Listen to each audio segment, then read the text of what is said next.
Ao lado do vereador por Cuiabá, João Emanuel, do PSD, que é ex-presidente da Câmara de Cuiabá. Caso queira fazer alguma pergunta ao nosso convidado, é só mandar agora mesmo no endereço tv.rdnews.com.br, que a gente faz a sua pergunta, o seu questionamento aqui no estúdio. Enquanto isso, vamos ao nosso bate-papo. Olá, vereador, e obrigada pela presença aqui na RDTV. Eu que agradeço, é uma honra estar aqui no seu programa. Vereador, nos fale um pouquinho sobre os trabalhos que o senhor pretende executar em 2014. Ano passado a gente teve algumas turbulências que a gente já vai conversar, mas enquanto presidente da Câmara foi possível apresentar projetos? Como que o senhor pretende trabalhar esse ano? Nós já voltamos para esse mandato de 2014, nós estamos aí focados, principalmente voltados em uma cruzada, uma verdadeira luta e combate contra as drogas. Nós temos aí mais de 40 pontos fixos de usuário de drogas dentro de Cuiabá. Ontem, inclusive, apresentamos um projeto de lei que vai facilitar com que as entidades que tratam do dependente químico recebam aí a declaração de utilidade pública. É razão esta que faz com que a entidade consiga carregar recursos para dentro da sua instituição e possa prestar um serviço bom para a sociedade. Ano passado, enquanto presidente da Câmara, foi possível apresentar projetos de lei ou o senhor ficou mais focado nas ações administrativas?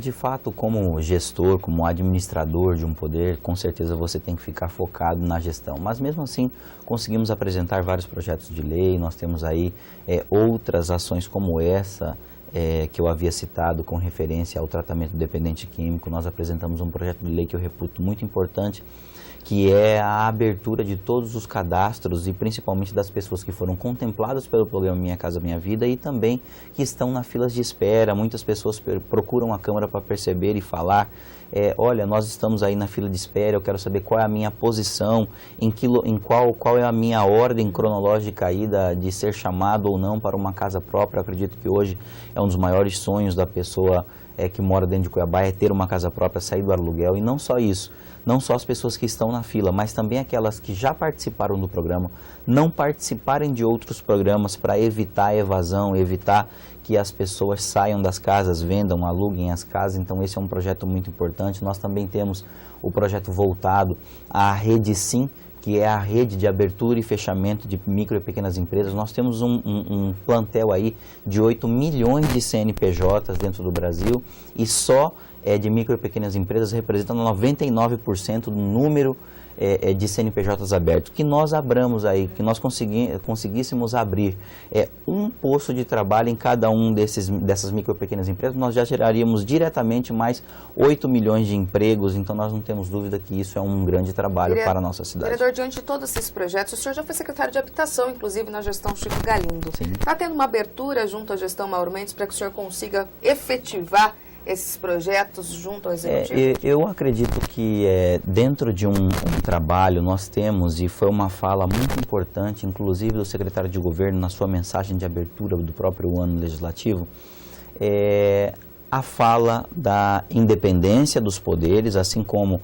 eu sou um vereador independente, o nosso Partido Social Democrático, o PSD, inclusive recepcionamos ontem aqui o presidente nacional do nosso partido, estivemos no grande ato de lançamento da candidatura do Chico Daltro, né, um excelente nome, um excelente quadro. Continuo na posição de independência, mas como eu disse, a fala do próprio secretário de Governo deixou muito claro que a independência tem que existir e a harmonia também, né? Eu acredito que tudo aquilo que nós temos aí de propor e ofertar, eu acredito que o que for bom, Cuiabá não pode fechar os olhos. Eu digo Cuiabá porque a população cuiabana precisa disso. Nós procuramos alguns secretários, fazemos visitas, temos aí uma agenda toda para poder procurar e inclusive informar, colocar o nosso posicionamento e expor também algumas ideias para os secretários que podem ser acatadas, né, por meio de indicações. Nós estamos fazendo uma série de indicações. Eu fiz visitas pelas regiões Oeste e Leste, agora mesmo vamos fazer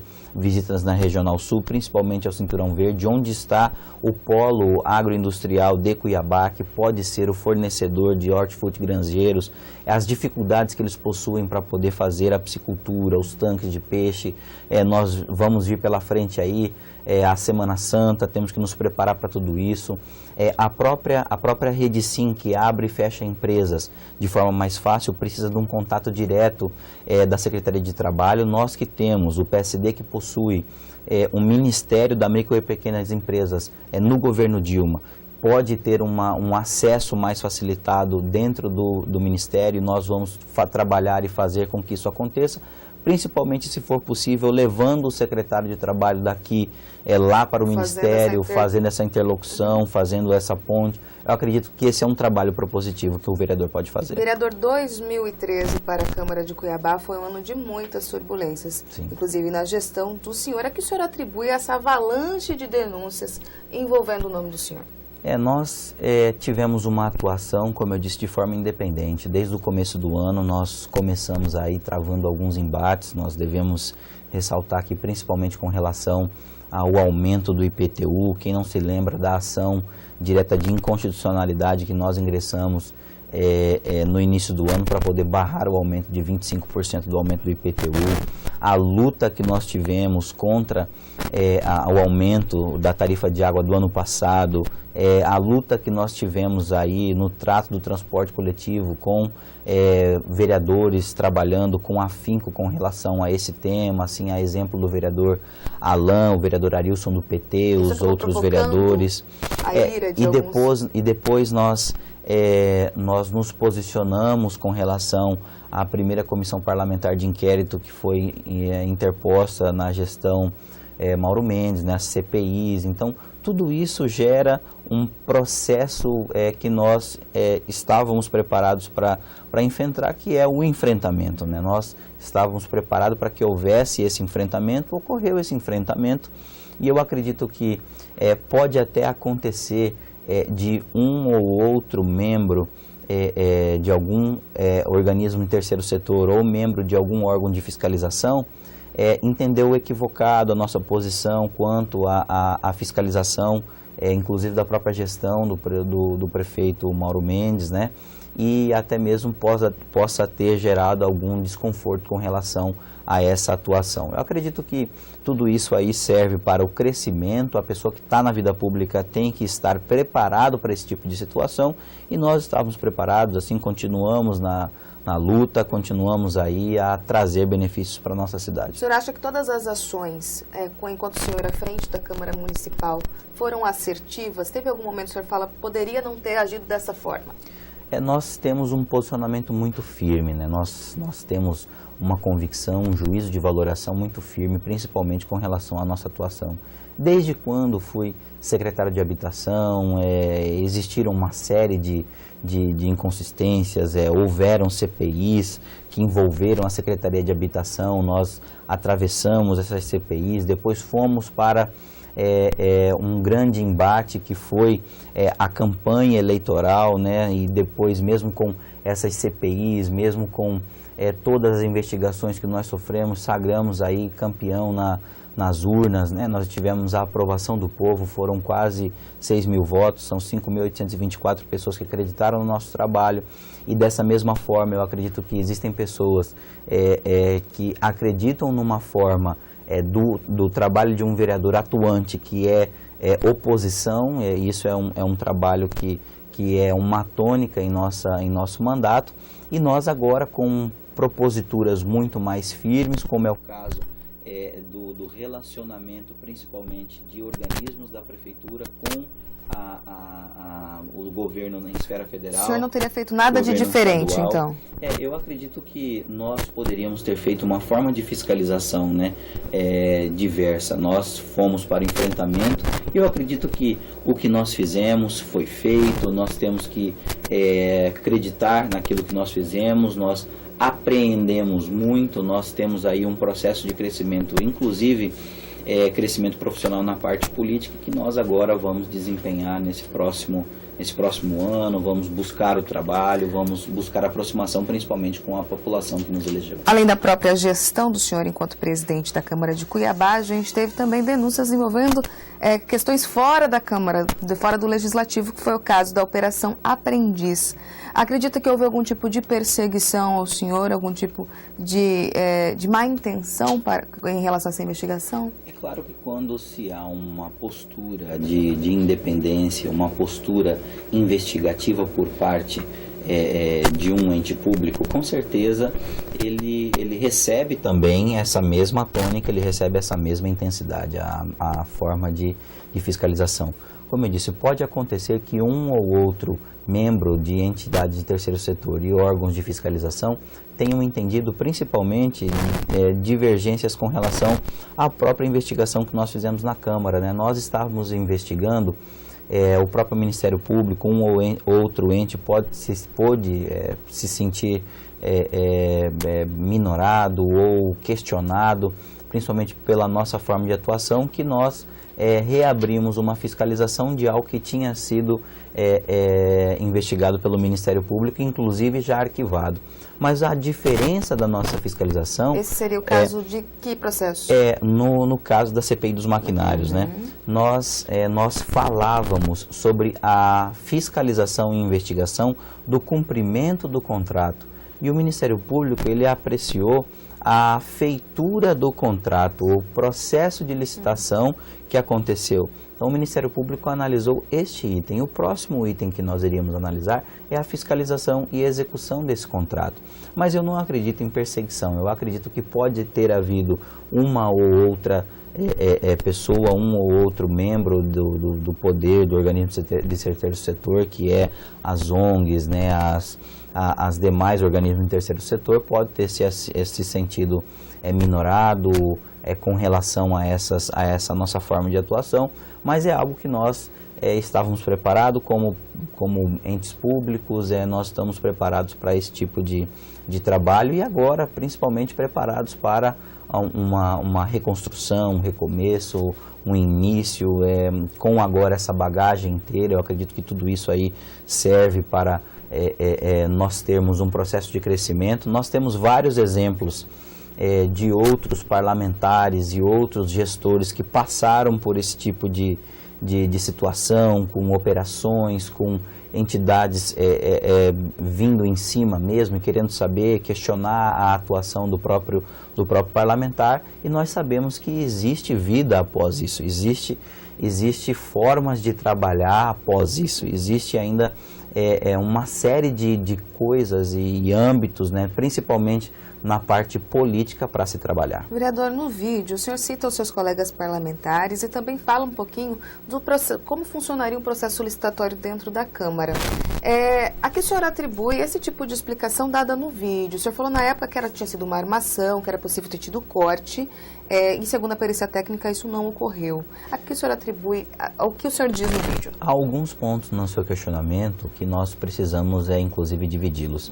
Sobre a questão do vídeo especificamente, existe uma prova colhida pelo próprio Ministério Público em que há o depoimento de um servidor do Poder Executivo Municipal, em que ele diz que fez essa filmagem e que nessa filmagem, e inclusive a declaração dele dentro do próprio processo, que ele efetivou cortes, que ele fez montagens e que ele fez hiperlinks, né? Há esse documento dentro do processo. Inclusive, foi um dos requisitos aí para nós discutirmos o conteúdo desse material em juízo. E o que é interessante, na perícia técnica, a Politec, ela diz que houve o corte de um montante de minutos, de tempo dentro do vídeo. Então, se houve cortes nesse vídeo, como disse a perícia técnica, ela disse bem no início da sua análise, né, técnica do próprio vídeo, e foi uma só análise técnica que houve, ela disse que houve corte no vídeo, né? E há alguns outros pontos extremamente interessantes com relação ao vídeo, e isso foi razão, inclusive, de nós questionarmos a forma de investigação e também as provas com que foram colhidas, ao arrepio de alguns argumentos e de alguns pontos legislais, né? Então, nós temos que ter o devido cuidado para que nós tenhamos sempre o contraditório e ampla defesa e o mais importante, o devido processo legal. Todos nós estamos afetos a isso. O Judiciário suspendeu os efeitos da Operação Aprendiz em razão disso. Exato. Apresentados pelo senhor. Exatamente. Então, isso demonstra que como está judicializada essa coisa, nós devemos deixar judicializada ainda esta coisa, e até mesmo com relação a esse tema, nós estamos com isso judicializado, né, está devidamente na sua seara, houveram vários posicionamentos, né, dentro das duas maiores instituições de maior reputação dentro do país, né, então nós agora deixamos esse assunto para a instância judicial. Não se arrepende do conteúdo do vídeo, de ficar mais... Nós, como eu disse, nós temos a tranquilidade de dizer que, como a Politec disse, que houve, que havia fidelidade em uma fala, mas que houve, não edição, que houve cortes mesmo no vídeo, né? E há uma declaração dentro do próprio processo de uma prova, o servidor Wilton Brandi que fez esse serviço, né? E infelizmente fez essa trucagem. Há uma declaração dele dentro do processo e após isso, né, há um processo judicializado hoje, enfim. Depois de essas questões. Todas essas polêmicas envolvendo o senhor, dia após dia, como ficou o relacionamento do senhor com os correligionários do PSD? Uma vez que o senhor sempre foi uma aposta do PSD como um novo nome aí para a política mato-grossense. Eu acredito que, como disse, nós temos vários outros parlamentares, vários outros membros de poder executivo que passaram por essas investigações, que passaram por todo esse processo investigativo. E nós temos aí confiança em nossa defesa, nós temos a tranquilidade e a serenidade com relação ao nosso posicionamento dentro dessas investigações. Nós temos aí um trabalho todo voltado para comprovar isso por meios de provas, por meios de trabalhos técnicos e também por formas de argumentar. Eu agora estou entrando na casa de tantas pessoas, dentro do computador de tantas pessoas que nos analisam, né? E nós tivemos aí um número grande de votos, né? Nós temos a honra de ser o segundo vereador mais votado da história da nossa cidade, uma cidade aí quase tricentenária, né, Cuiabá. Então nós temos aí que colocar atenção com relação a isso e nós temos a convicção que aquela pessoa que enfrenta o problema, aquele que tem como máxima o segredo, e saber que o segredo dos que vencem é recomeçar e reconstruir todos os dias, é confiar mesmo nas pessoas que nos elegeu, esse contato direto com os filiados do partido, com as pessoas que nos apoiaram, é muito importante. Nós temos que voltar o trabalho a esse público, né? E nós estamos fazendo isso, revisitando as bases. Você, quando fica num cargo executivo, quando você fica num cargo administrativo, você acaba se prendendo um pouquinho mais ao gabinete, você deixa, às vezes, até de visitar uma base. Eu acredito que agora, com a oportunidade de revisitar as bases, reconversar, reiniciar, eu acredito que há possibilidade, sim, de um recomeço. Falando em relacionamento com o correligionário, a gente viu no programa de hoje do caso de Toninho de Souza ter sido muito criticado, o vereador Toninho de Souza, em razão de ser do mesmo partido que o senhor e presidir a Comissão de Ética da Câmara de Cuiabá. O senhor acredita que isso tem algum problema ou não? A Comissão de Ética ela foi criada e foi tomada a partir de janeiro de 2013, né? Então muito antes desse processo. Nós tivemos aí um período de quase 8 meses na Câmara com uma tranquilidade total e só vindo todas essas informações, todas essas apurações, essas denúncias a partir de um trabalho de fiscalização nosso. O vereador Toninho de Souza é um vereador extremamente respeitado no meio político, respeitado no meio em que ele é profissional, no meio da imprensa, é apresentador de um dos maiores programas de audiência da televisão mato-grossense, é um correligionário e sim pertencente ao Partido Social Democrático, mas ele é um vereador que tem sabido fazer exatamente a distinção de ser um filiado de um partido e de ser um parlamentar atuante.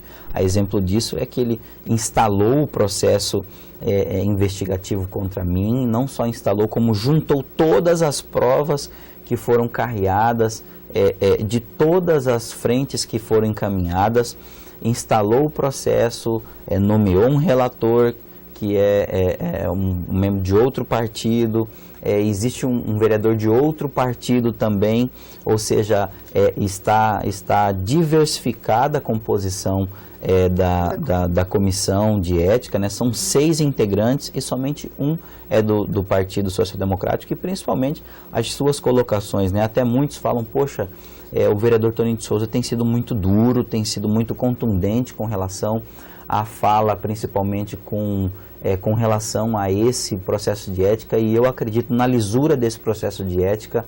Eu acredito que não existe vício nesse, eu acredito que não exista vício de trabalho parlamentar dentro desse processo. Eu acredito que há lisura, há o crédito desses vereadores. Estou sendo investigado por essa comissão, estou sendo processado por ela, então não há que se falar em nenhum benefício ou isso ou aquilo outro. É claro que se nós analisarmos que dentro do trabalho da comissão existir pontos que estão em desacordo com o Código de Ética, com o nosso regimento interno, é claro que nós vamos aportar dentro da nossa defesa, dentro da comissão de ética, e que ainda ocorrerá um juízo de valoração, ainda ocorrerá um julgamento. Então, como formar e como até pressionar e até colocar ideias e induzir o trabalho de uma comissão de ética que está totalmente isenta de qualquer trabalho. Inclusive, me parece que houve trabalho no próprio período de recesso, houve reuniões, houveram coletivas. Os trabalhos estão sendo encaminhados. Os trabalhos estão sendo encaminhados. Vereador, caminhando para o nosso fim do nosso bate-papo, a gente ainda está sendo transmitido pela TV Mato Grosso, no canal 27. PSD, eu falei há pouco que o senhor era uma das apostas do PSD, inclusive como pré-candidato a deputado estadual, sendo cogitado a pré-candidato a deputado estadual. Essa situação permanece ou o PSD deve apostar na esposa do senhor, a Janaína Riva? Nós nunca tivemos esse intuito de ser candidato a deputado. Nós sempre pensamos em desempenhar um bom trabalho como vereador, tentar uma nova reeleição. Eu acredito que esse é um caminho. Dentro da família nós temos pessoas com um gabedal preparado, né? A minha própria esposa, ela é uma pessoa que possui luz própria, ela tem o seu trabalho voltado ao social, ela tem o contato com referência ao partido, ela preside o PSD Jovem no estado de Mato Grosso, é uma pessoa que tem todo o potencial e tem crédito para isso, né? Então, eu acredito que ela vá conseguir aí desempenhar um bom papel, e fora isso é uma excelente dona de casa, é uma excelente mãe, nós possuímos 2 filhos, é uma pessoa que batalha muito, trabalha muito. Então ela seria a pré-candidata a deputada estadual? Ela é a pré-candidata, ela, como eu disse, possui luz própria, ela vai, enfim, desempenhar o trabalho dela, e nós vamos aí, como um mero soldado, trabalhar nessa campanha. Em campanha eleitoral, vereador, o senhor viveu isso nessa claro. época de campanha eleitoral aqui na Câmara de Cuiabá?